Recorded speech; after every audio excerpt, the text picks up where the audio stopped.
Hello good morning दोस्तों। Welcome back to new good way. आज दोस्तों 6 जून 2022 और 6 जून 2022 से रिलेटेड जो भी डेली करंट अफेयर के क्वेश्चन बनते हैं इन्हें हम आज डिटेल से डिस्कस करेंगे। तो 6 जून को कौन सा दिवस मनाया जाता है? तो 6 जून को विश्व कीट दिवस के रूप में मनाया जाता है। जो बरसात के मौसम में कीटों की समस्या वो बहुत ही अधिक बढ़ जाती है और इनसे बहुत सारी बीमारियों को भी जन्म देती है। इसलिए ऐसे कीट संगठन भी हैं जो सार्वजनिक स्वास्थ्य की रक्षा में भी बहुत महत्वपूर्ण भूमिका है वो निभाते हैं। और इसी भूमिका को जागरूकता बढ़ाने के लिए ये दिवस है वो 6 जून को विश्व कीट दिवस के रूप में मनाया जाता है।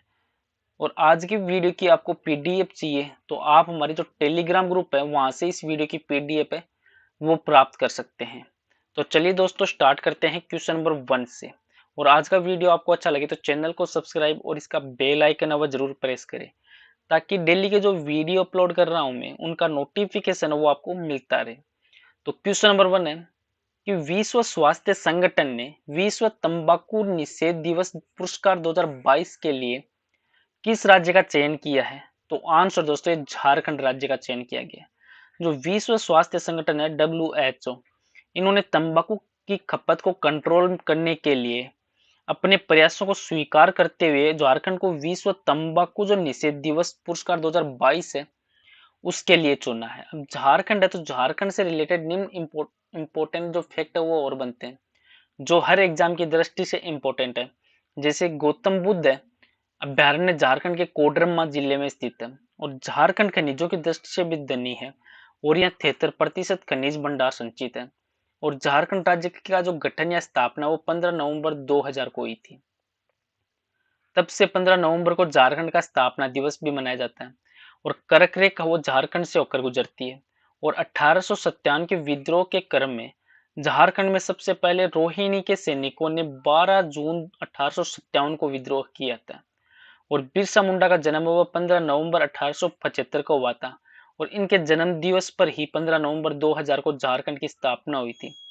और झारखंड में व्यक्तिगत सत्याग्रह कार्यक्रम है जो 1940 को शुरू हुआ था। और सो नदी है जो झारखंड के गढ़वा के पास प्रवेश करती है। और झारखंड की जो द्वितीय राज्य भाषा वो है उर्दू भाषा। अब झारखंड है तो झारखंड भारत का एक राज्य है जिसको आप मैप में देख सकते हैं। और इसकी जो सीमाएं हैं वो बिहार, उत्तर प्रदेश, छत्तीसगढ़, उड़ीसा और पश्चिम बंगाल को छूती है। और झारखंड है तो झारखंड के प्रेजेंट मुख्यमंत्री हैं हेमंत सोरेन और राज्यपाल है रमेश बैस। और झारखंड में टोटल जिले हैं 24। और झारखंड की जो राजधानी है वो है रांची। रांची और यहाँ की राज्य भाषा फर्स्ट है हिंदी और दूसरी है उर्दू भाषा। नेक्स्ट क्वेश्चन है क्वेश्चन नंबर 2 कि वित्त वर्ष 21-22 के दौरान जो ऋण वृद्धि में किस बैंक ने पीएसयू ऋणदाताओं के लिए चार्ट में शीर्ष स्थान है वो हासिल किया है? तो आंसर दोस्तों बैंक ऑफ महाराष्ट्र ने हासिल किया है। जो राज्य का स्वामित्व वाला बैंक ऑफ महाराष्ट्र है इन्होंने 21-22 के दौरान जो प्रतिशत है उसके संदर्भ में और ऋण और जमावृद्धि के मामले में सार्वजनिक क्षेत्र के ऋणदाताओं के बीच शीर्ष स्थान हासिल करने वाले की सूची में फर्स्ट स्थान पे रहा है बैंक ऑफ महाराष्ट्र। अब बैंक ऑफ महाराष्ट्र तो इसकी स्थापना हुई थी 1935 को और इसका हेडक्वार्टर है पुणे महाराष्ट्र इंडिया में। और अध्यक्ष हैं Shri S Bhattacharya. Next question है क्वेश्चन नंबर 3 कि 8वां जो योग अंतरराष्ट्रीय योग दिवस 2022 है उसकी थीम है वो क्या है? तो आंसर दोस्तों ये योगा फॉर ह्यूमैनिटी है इसकी थीम। जो योग फॉर ह्यूमैनिटी है उनको 21 जून को भारत और दुनिया भर में आयोजित होने वाला एक 8वां अंतरराष्ट्रीय योग दिवस की थीम है उसके रूप में चुना गया है। जो योग है वो प्राचीन भारतीय साधना है जिसे महत्व को अब पूरे विश्व ने स्वीकार किया और इसका जश्न मनाने और सभी को अधिक से अधिक योग करने के लिए प्रोत्साहित करने के लिए 21 जून को अंतरराष्ट्रीय स्तर पर एक अंतरराष्ट्रीय योग दिवस के रूप में मनाया जाता है। नेक्स्ट क्वेश्चन है क्वेश्चन नंबर 4 कि टाटा मोटर्स ने साणद किस राज्य में फोर्ड इंडिया के संयंत्र के संभावित जो अधिग्रहण के लिए एक समझौता किया है? तो आंसर दोस्तों गुजरात राज्य के जो टाटा मोटर्स लिमिटेड की सहायक कंपनी है Tata passenger electric mobility limited और फोर्ड प्राइवेट लिमिटेड ने जो FIPL के साणद वाहन निर्माण के संभावित जो अधिग्रहण के लिए गुजरात सरकार है उसके साथ एक समझौते पे हस्ताक्षर वो किए हैं। अब गुजरात है तो गुजरात से रिलेटेड निम्न इंपॉर्टेंट फैक्ट और बनते हैं।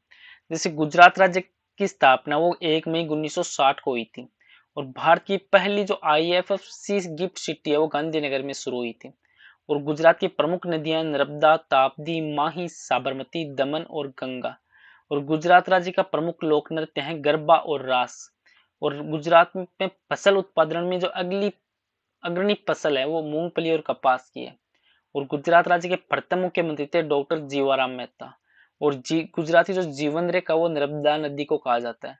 और गुजरात के भुज में भारत का सबसे भयंकर भूकंप आया था जो 26 जनवरी 2001 को आया था। गुजरात राज्य की सबसे लंबी नदी है भादर नदी।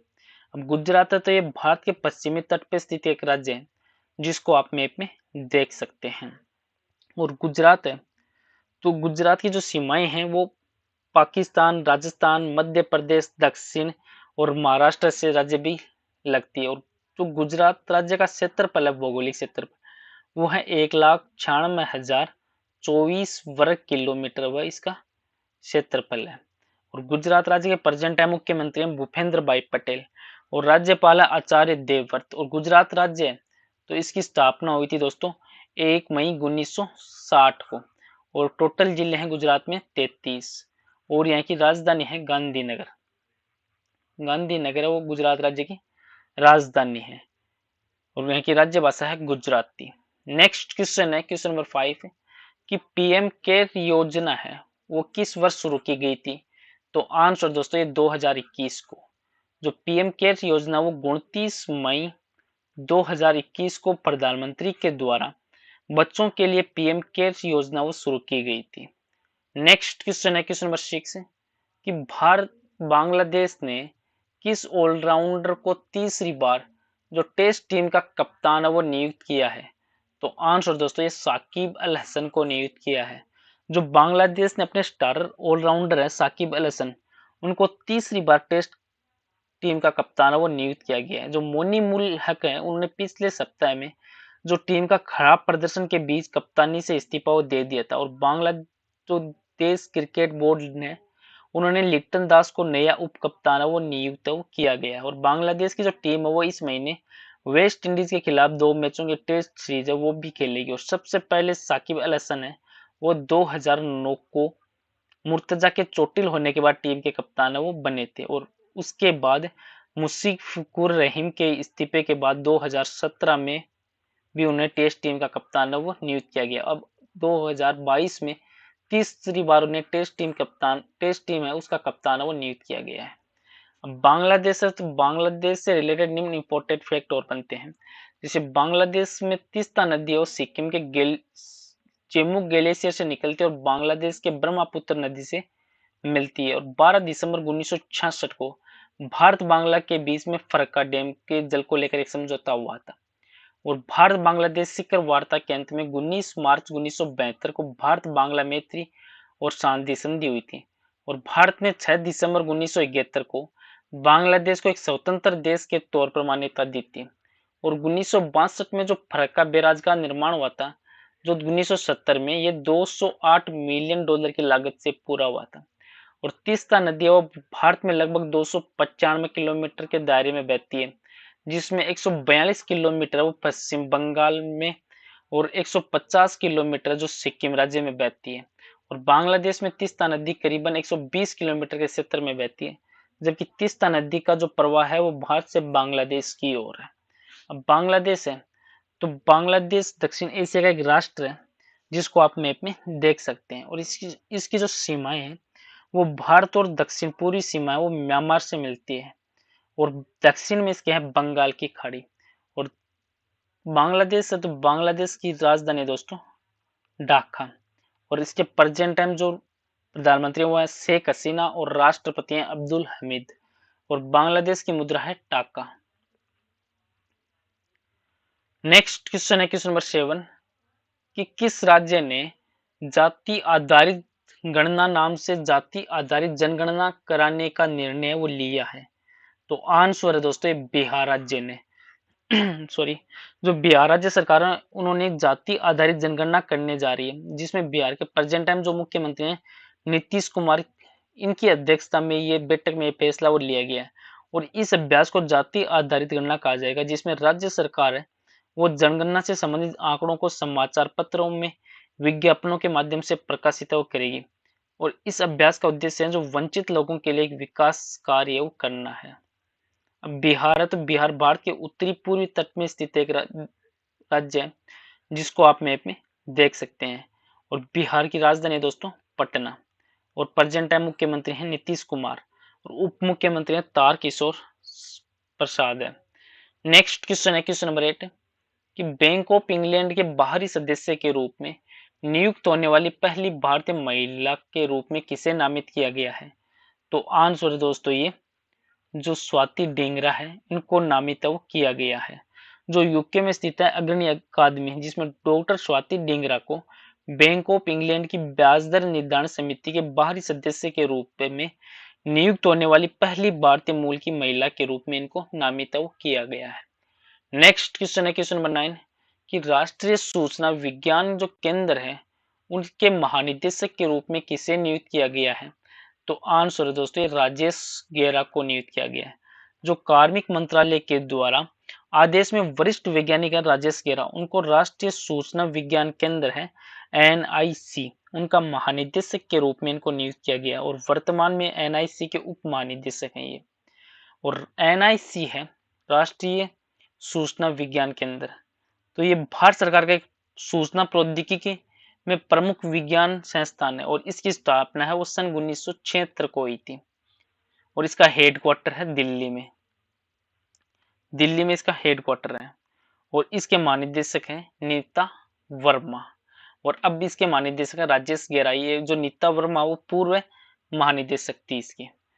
नेक्स्ट क्वेश्चन है क्वेश्चन नंबर 10 कि रक्षा मंत्रालय ने स्वदेशी एस्ट्रा बियॉन्ड विजुअल रेंज मिसाइलों के लिए कितने करोड़ के सौदे को हस्ताक्षर किए हैं? तो आंसर दोस्तों एक 2,971 करोड़ रुपए को, जो रक्षा मंत्रालय इन्होंने भारतीय वायुसेना के लिए एक स्वदेशी रूप से विकसित जो एस्ट्रा एम के आई बियॉन्ड विजुअल रेंज है उसमें एयर टू एयर मिसाइल और संबंधित उपकरणों की आपूर्ति के लिए जो रक्षा सार्वजनिक क्षेत्र के उपक्रम है भारत डायनेमिक्स लिमिटेड उनके साथ एक समझौता किया है और नौसेना ने 2971 करोड़ रुपए की लागत के लिए इस सौदे को हस्ताक्षर वो किए हैं। और आज का नेक्स्ट और लास्ट क्वेश्चन है जिसका आंसर आपको कमेंट बॉक्स में लिखना है कि सशस्त्र सीमा बल का नया महानिदेशक के रूप में किसे नियुक्त किया गया है? तो इसका आंसर आपको कमेंट बॉक्स में लिखना है। पीछे के वीडियो में भी आपको क्वेश्चन दिया था कि किसे नागरिक उड्डयन सुरक्षा ब्यूरो के महानिदेशक के रूप में नियुक्त किया है? तो आंसर दोस्तों ये option number B Zulfikar Hasan को नियुक्त किया गया है। जो वरिष्ठ आईपीएस अधिकारी हैं जुल्फिकार हसन उनको अब नागरिक उड्डयन सुरक्षा ब्यूरो है बीसीएस का नया महानिदेशक के रूप में नियुक्त किया गया है। चलो दोस्तों आज का वीडियो है मैं यहीं पे समाप्त करता हूँ। वीडियो आपको अच्छा लगे तो चैनल को सब्सक्राइब और इसका बेल आइकन वह जरूर प्रेस करें और वीडियो को भी शेयर जरूर करें। Thank you all of you.